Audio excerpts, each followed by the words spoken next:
சக்தி சனி அழகுத்தமிழ் கவிதை கழகத்தின் காலை வணக்கம் உங்கள் அனைவருக்கும். நேற்றைய தொடர் கதையின் தொடர்பு தொடர்கிறது. நீ யார்? எங்களை நல்வழிப்படுத்த உன்னை சிறைபிடிக்கிறேன் என்று நேற்று இந்த மன்னரின் மகனை சிறைபிடித்தார்கள் அல்லவா? மக்கள் அனைவரும் கதறிக்கொண்டிருக்கிறார்கள்.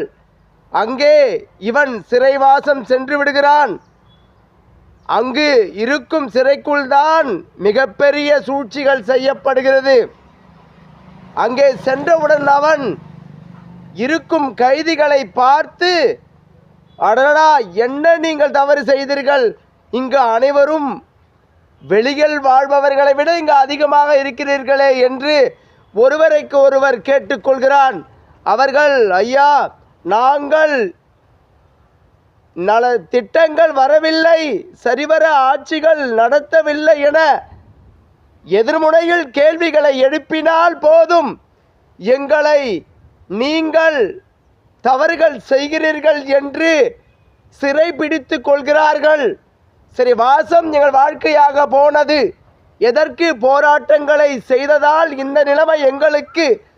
நீங்கள் எப்படி இதற்குள் வந்தீர்கள் என அங்கே இருக்கும் கைதிகள், நியாயமான போராட்ட கைதிகள் இவரை கேட்கிறார்கள்.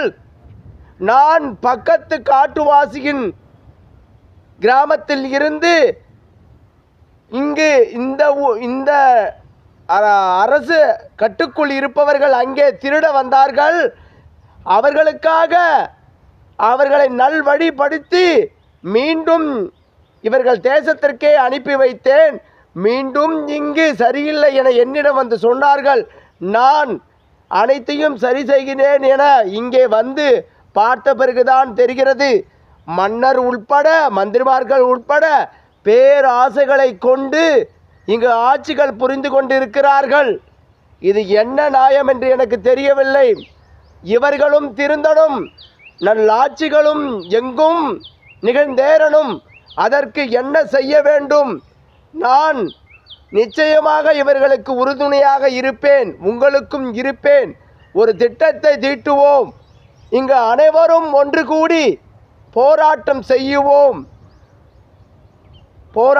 செய்யுவோம் என சிறைக்குள்ளே ஒரு பெரிய படையை அவன் கூட்டுகிறான்.